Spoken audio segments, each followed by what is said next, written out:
Bonjour mes chers étudiants, on a presque terminé l'examen, on va maintenant faire la dernière question qui est la question 5. Et dans la question 5, on vous pose parmi ces affirmations laquelle elle est juste. Alors, bien sûr, on va commencer par les deux affirmations qui sont A et B, puisque d'après la question 4, on a pu maintenant su comment on calcule les intervalles de confiance pour chaque paramètre, qui soit bêta 0, soit bêta 1, soit bêta 2. Alors, je vais calculer pour bêta 1, sauf ici, la seule différence par rapport à la question 4, c'est que maintenant, c'est plus le seuil de 5%, mais maintenant, c'est le seuil de 10%. Ce qui veut dire ici quoi? Ici, on va avoir bêta 1, toujours appartient à bêta 1 chapeau, moins t indice 1 moins alpha sur 2, sigma chapeau, bêta 1 chapeau, et bêta 1 chapeau plus t indice 1 moins alpha sur 2, sigma chapeau, bêta 1 chapeau. La seule différence maintenant, le bêta A chapeau, ça ne va pas changer, celui-là, ça ne va pas changer. Ce qui va changer, c'est celui-là. C'est le t indice 1 moins alpha sur 2. Parce que ici, le seuil ici, de risque, le alpha, n'est plus 5%, le alpha, c'est 10%. Ben, ce qui implique que le t indice 1 moins alpha sur 2, ça va être t de 0,95. OK? Alors,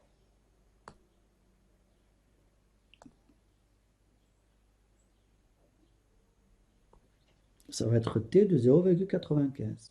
Alors, ici, dans ce cas-là, on va calculer combien ça vaut t de 0,95 à partir de quoi? À partir de, tout simplement, de la table de students. Alors, on va le faire ici. Et donc, la voici. Donc, la colonne de t 0,95, c'est celle-là. Et nous, on va y aller jusqu'à la ligne de quoi? De 39. Parce que le degré de liberté ici, c'est combien? C'est 39.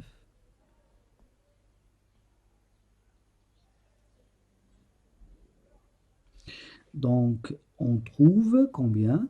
On trouve 1, c'est celle-là, c'est 1,6849 est égal à 1,6849. Ben, je remplace et ben, je vais trouver mes fameux deux intervalles. Pour bêta 1, ben, il va appartenir à l'intervalle qui est 0,9608 et 1,0413. Et pour bêta 2, il va appartenir à quoi? À moins 1,1538 et moins 0,5939. OK?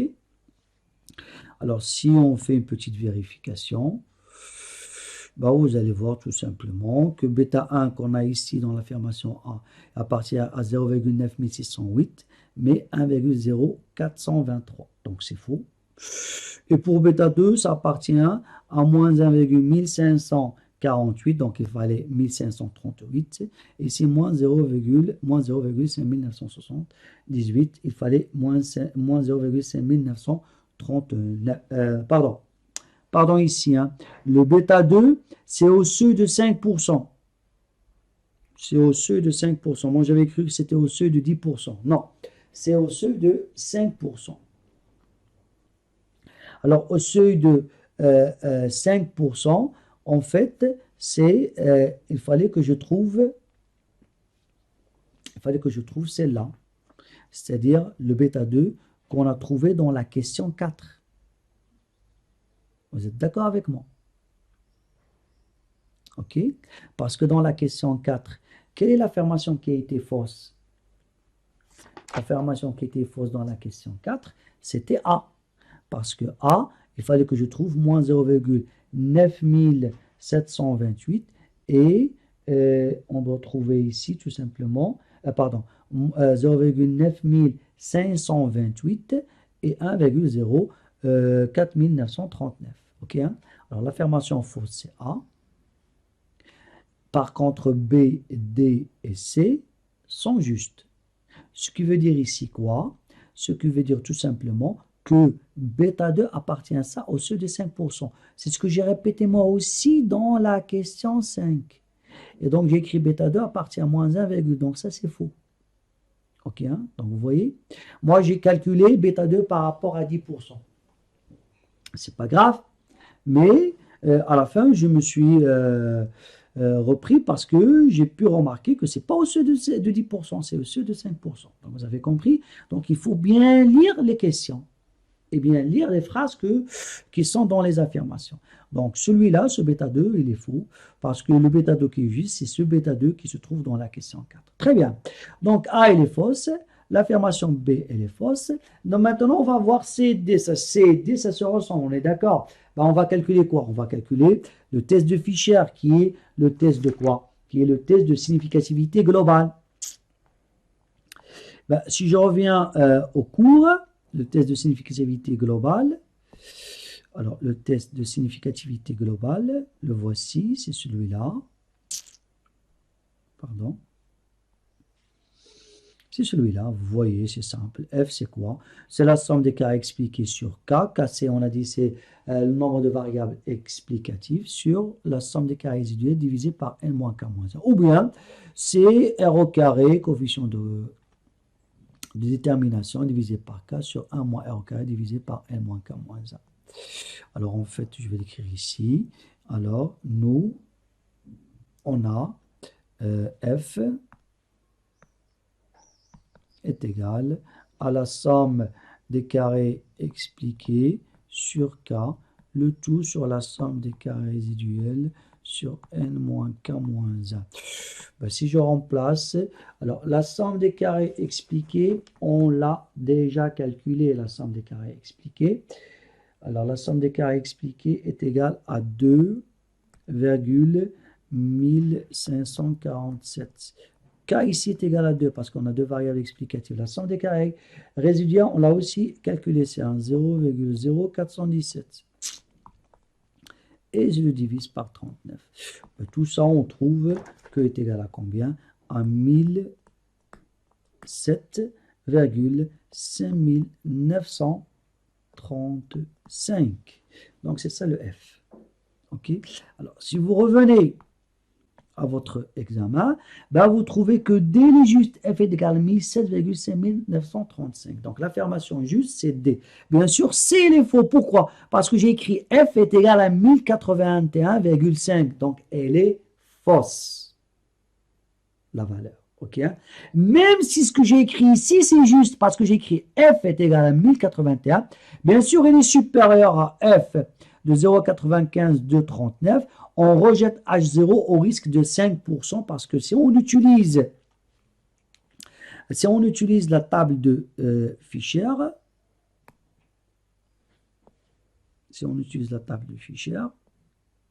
la voici, ben, qu'est-ce que j'ai écrit ici dans la table de Fisher? C'est celle-là. OK. Donc, table de la loi de Fisher. Donc, ici, on a quoi? On a F de 0,95 de 39. Alors, pourquoi 2? Pourquoi 39?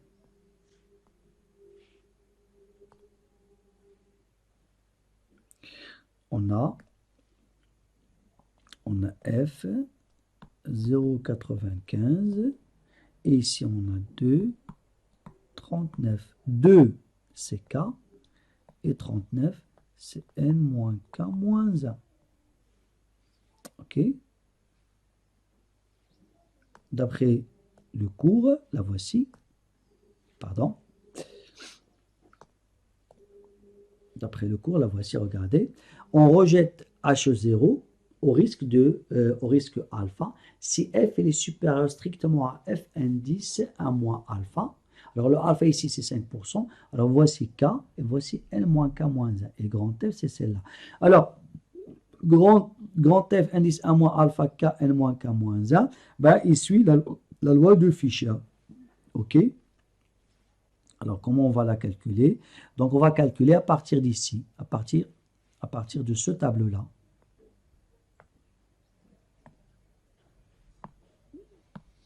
Alors, à partir de ce tableau-là, ben, c'est pas simple de le lire parce qu'il faut que je cherche ici 2 dans la première ligne, la voici 2. Et après, je cherche ici dans cette colonne, je cherche 39. OK?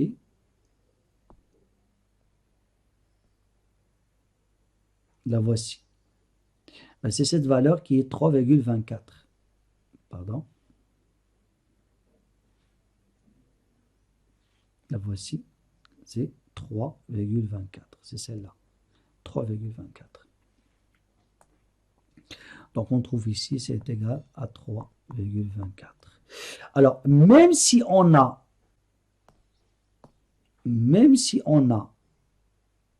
cette phrase, elle est juste, hein? Même si on rejette H0 au risque de 5%, parce que j'ai précisé le risque, mais on n'a pas grand F est égal à 1081,5, c'est égal à 1007,5935. Vous voyez? Donc, vous voyez, hein, vous avez DC. Il faut faire attention, hein? Il faut faire attention avec ce que je suis en train d'écrire dans les affirmations. Alors, par exemple, dans A, j'ai écrit au-dessus des 10% et dans B, j'ai écrit au-dessus des 5%. Et moi, je n'ai pas fait attention au départ. J'ai calculé au-dessus de 10%, mais lorsque j'ai revu ma question, j'ai vu au-dessus de 5%, et ben j'ai rectifié le tir et j'ai pu savoir maintenant que grand B il est fausse parce que nous, on a déjà calculé B dans la question 4. On est d'accord? Très bien. Donc, l'affirmation, laquelle qui est juste, c'est D. OK? Grand F est égal à 1007,5935. Alors, merci mes chers étudiants. Prochain.